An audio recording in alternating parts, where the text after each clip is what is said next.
இன்றைய இந்த மைக்ரோ டீச்சிங்கான சந்தர்ப்பத்தை ஏற்படுத்தி தந்திருக்கின்ற நமது சீனியர் டியூட்டர் சதீஷ் அவர்களுக்கும் இந்த நிகழ்விலே என்னோடு இணைந்து உதவிகள் புரிகின்ற மற்றும் பங்கு பெற்றுகின்ற என் சக மேற்பார்வை பொதுவார பரிசோத பயிலர்கள் யாவருக்கும் எனது காலை வணக்கங்கள்.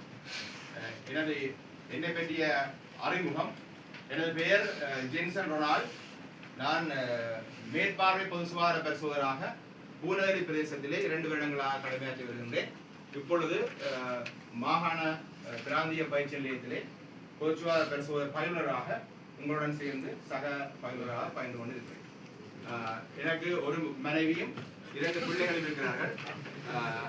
மனைவி டீச்சர், பிள்ளை ஒரு ஆள் வந்து சித்த மெடிசன் படிக்கிற கேம்பஸ்ல, மற்றவர் வந்து ஏஎல் பயோ எடுத்துட்டு இருக்கிறார். நான் 2 டிகிரி முடிச்சிருக்கிறேன். ஒன்று வந்து பிஏ ஜெனரல் டிகிரி வந்து முடிச்சிருக்கிறேன். ஒன்று 2வது வந்து MSc in health management 2 degree முடிச்சிருக்கிறேன். இப்பொழுது ஒரு டிப்ளமா இன் கவுன்சிலிங் என்ற கோர்ஸ் ஃபர்ஸ்ட் செமிஸ்டர் முடிச்சு செகண்ட் செமிஸ்டர்ல நடந்து கொண்டு இருக்கிறேன். இது என்ன பற்றி ஒரு பெரிய அறிமுகம். நச்சிந்தனை இன்றைக்கு இதை பார்த்தீங்கன்னு சொன்னால், உறவுகளின் தோட்டம் பூப்பிக்க புரிந்துணர்வை உரமதாய் தூவிடுவோம். இது கவிஞர் சூரியன்லாம் சொன்னது. என்ன இதுல கிடைத்தது சொன்னால், நாங்கள் உறவுகள் நல்லா இருக்கணும்னு சொன்னால் முக்கியமாக நாங்கள் புரிந்துணர்வு என்ற அண்டர்ஸ்டாண்டிங் என்ற மிக முக்கியமானது இந்த கவிஞர் சொல்றேன். இதுல பார்த்தீங்கன்னு சொன்னால், இது ஒரு உங்களோட அரோசலுக்கான ஒரு வீடியோ ஒன்று இருக்குது. இதை பாருங்க.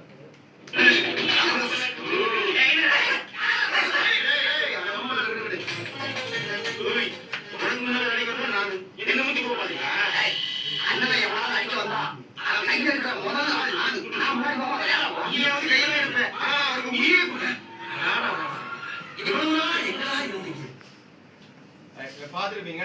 இது சம்பந்தமா தான் நாங்கள் இந்த சப்ஜெக்ட் போக போறோம். யாராவது ஒரு ஆள் சொல்ல முடியுமா ரெண்டவா இருக்குமா? கேசிங் அது என்ன இருக்கலாம்?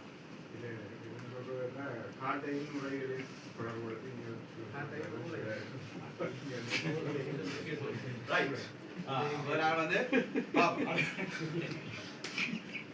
இதுல நான் உங்களுக்கு ஒரு இப்போ டைம் வந்து ப்ரீ டெஸ்ட்டுக்கான டைம். உங்களோட நாலேஜ் என்ன கிடையாது, உங்களோட விளங்கிடுவேன் கேட்டுனா விளங்கிடும். முதலாவது நான் கேட்குறேன் வந்து யார்கிட்ட அரவிந்த் அண்ணையை கேட்குறேன், ஒத்துணர்வு வண்டா என்ன என்று நீங்கள் என்னடா பற்றி சொல்லுங்க. ஒத்துணர்வு வண்டா என்னன்னு நினைக்கிறீங்க?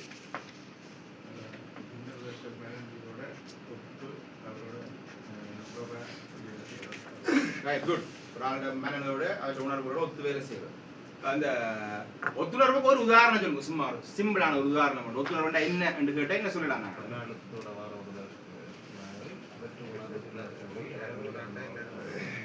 ஒரு ஆளோட நல்ல கருத்து சொல்லுங்க. நான் பின்பாவும் என்ன வேலை நடக்க போகுது.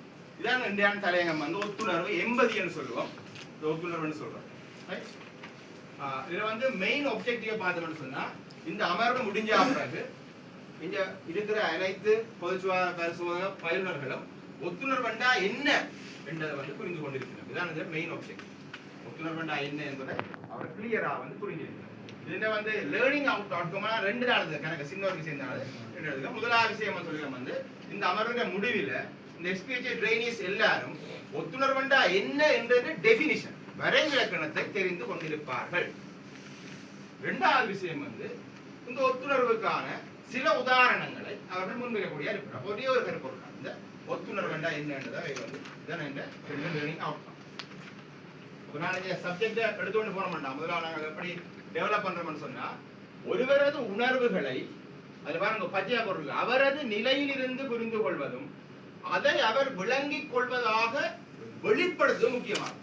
புரிந்து கொள்வதும் அதை விளங்கிக் கொள்வதாக வெளிப்படுத்துவது தான் ஒத்துணர்வு.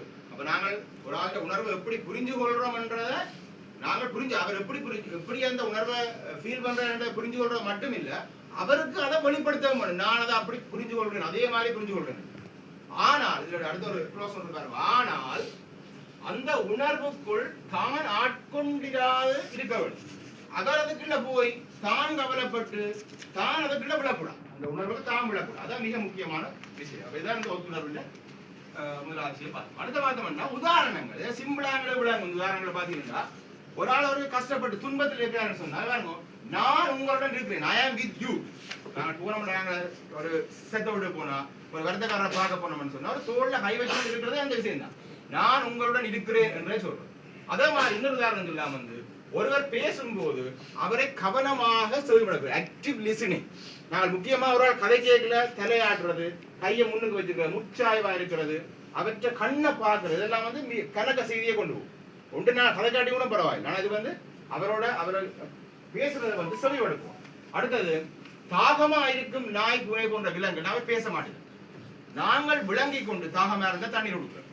அப்ப இதான் என்ன ஒத்துணர்வுக்கான முக்கியமான எளிய உதாரணங்கள் நான் சொல்லலாம். இந்த வீடியோவை பாருங்க.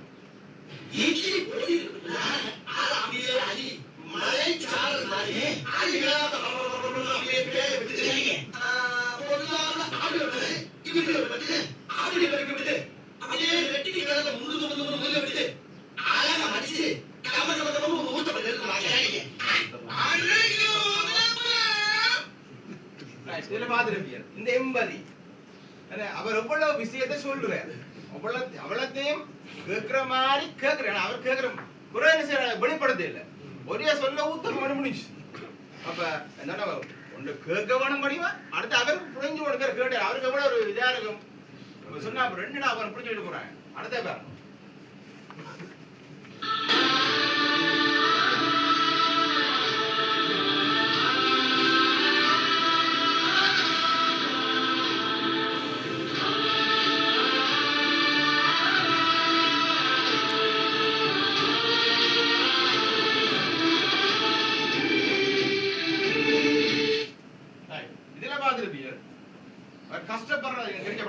பார்த்துட்டு ஒரு கதையும் இல்லை, அவரே போய் அந்த ஹெல்ப் பண்றத புரிஞ்சு கொண்டு வந்து அவர் வந்து தேங்க் பண்ணி ஒரு இதுவும் வரையில பாருங்க, ஒரு வார்த்தைகளும் வரையில.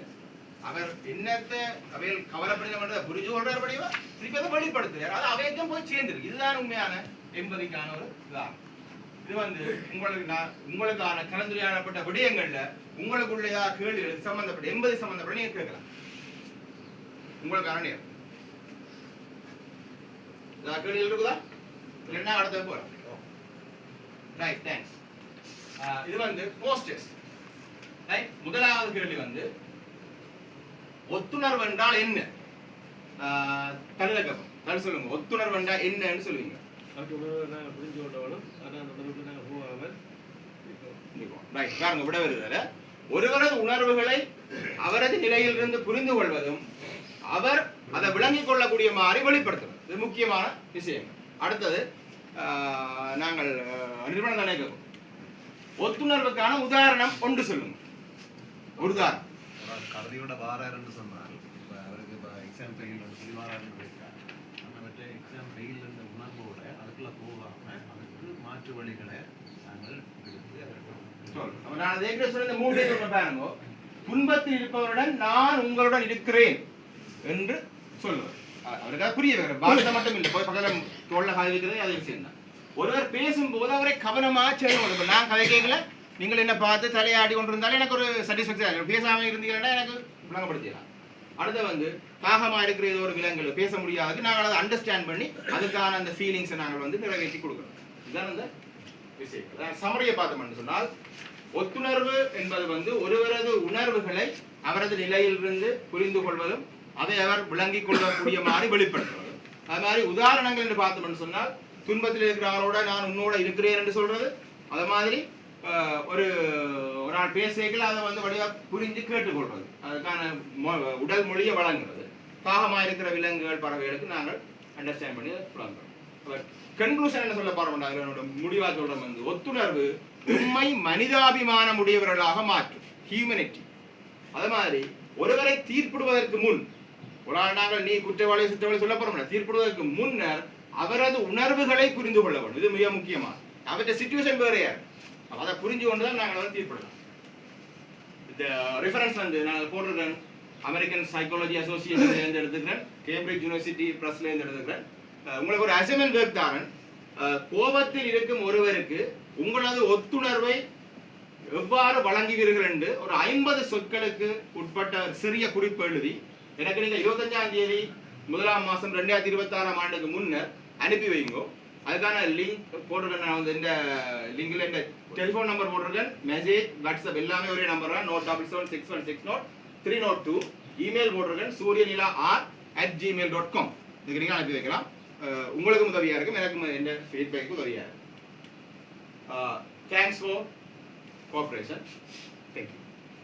ஆகவே இதுவரை நேரமும் இந்த மேக்ரோ ஜிஜிக்கான சந்தர்ப்பத்தை வழங்கிய எமது சீனியர் டியூட்டர் சதீஷ் அவர்களுக்கும், வீடியோவுக்காகவும் கம்ப்யூட்டர் ஒர்க்குக்காகவும் எனக்கு உதவி செய்த மதன், துவாரகன், ரதன் ஆகியோருக்கும், என்னோட சப்போர்ட்டாக இருந்து ஆக்டிவாக இந்த லெசனில் பார்ட்டிசிபேட் பண்ணின என் சக SPHI ட்ரெயினிஸ் எல்லாருக்கும் நன்றிகளை தெரிவித்துக் கொள்கின்றேன். நன்றி, வணக்கம்.